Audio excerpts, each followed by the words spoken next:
নতুন রুটে metro trial run হলো শনিবার। এবার মেট্রো করেই পৌঁছে যাওয়া যাবে বিমানবন্দরে। দমদম থেকে নোয়াপাড়া হয়ে বিমানবন্দর পর্যন্ত রুটের ট্রায়াল রান শুরু হলো এদিন সকালে।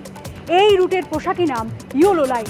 2025 সালের মার্চের মধ্যে সাধারণ যাত্রীদের জন্য এই রুট খুলে দেওয়ার পরিকল্পনা রয়েছে মেট্রো রেলের। এটা কলকাতার পঞ্চম মেট্রো রুট। বর্তমানে ব্লু, গ্রিন, পার্পল, অরেঞ্জ রুটে চলে মেট্রো পরিষেবা।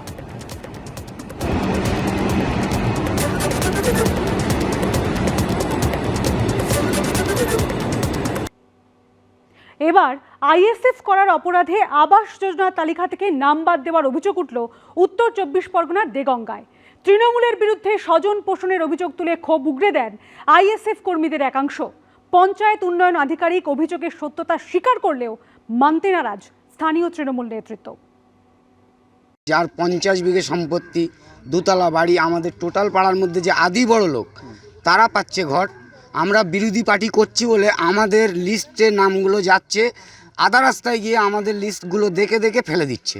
একদিকে বঞ্চনা, একদিকে স্বজন পোষণ। আবাস প্রকল্পে এমনই অভিযোগ তুলে ক্ষোভ উগরে দিচ্ছেন দেগঙ্গার সোহাই শেতপুর গ্রাম পঞ্চায়েত এলাকার একাধিক আইএসএফ কর্মী সমর্থক। তাদের অভিযোগ, বিঘা বিঘা জমি বাড়ির মালিকদের নাম এসেছে আবাস যোজনার তালিকায়, অথচ যারা প্রকৃত দাবিদার বিরোধী দলের সমর্থক হওয়ায় বারবার আবেদন করেও ঘর পাননি তারা।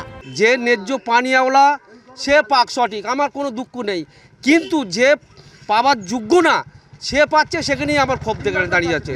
আমার কাছে 37টা অভিযোগ ছিল এরকম, তার মধ্যে 17টা ছিল যে যারা যোগ্য নয় তারা পাচ্ছে, তারা যোগ্য লিস্টে নাম আছে, আর যারা যোগ্য তাদের অযোগ্য লিস্টে নাম গেছে। এটাকেই আমি পরিদর্শন করলাম। পঞ্চায়েত উন্নয়ন আধিকারিক আবাস যোজনায় বঞ্চনার অভিযোগ স্বীকার করলেও মানতে নারাজ স্থানীয় তৃণমূল নেতৃত্ব।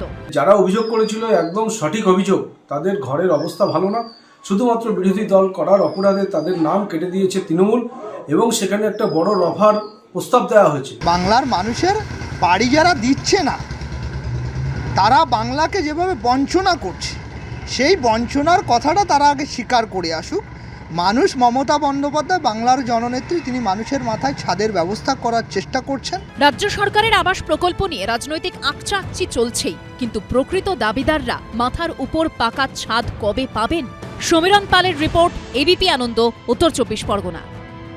নগদ 15,000 টাকা সহ 11 লক্ষ টাকা সোনার গয়না ছিনতাই দুষ্কৃতীদের। হাওড়ার উনসানির সুভাষপল্লীর ঘটনা। অভিযোগ, রাতে বাড়ি ফেরার সময় আন্দুল রোডের কাছে স্বর্ণ ব্যবসায়ী প্রশান্ত মল্লিকের বাইক আটকায় দুই দুষ্কৃতী। সিসিটিভি ফুটেজের ছবি আপনারা দেখতে পাচ্ছেন। যেমনটা অভিযোগ করা হয়েছে, রাতে বাড়ি ফেরার সময় আন্দুল রোডের কাছে স্বর্ণ ব্যবসায়ী প্রশান্ত মল্লিকের বাইক আটকায় দুই দুষ্কৃতী। আরও 3 দুষ্কৃতী কিছুটা দূরে দাঁড়িয়েছিল বলে এমনটাই দাবি করছেন স্বর্ণ ব্যবসায়ী।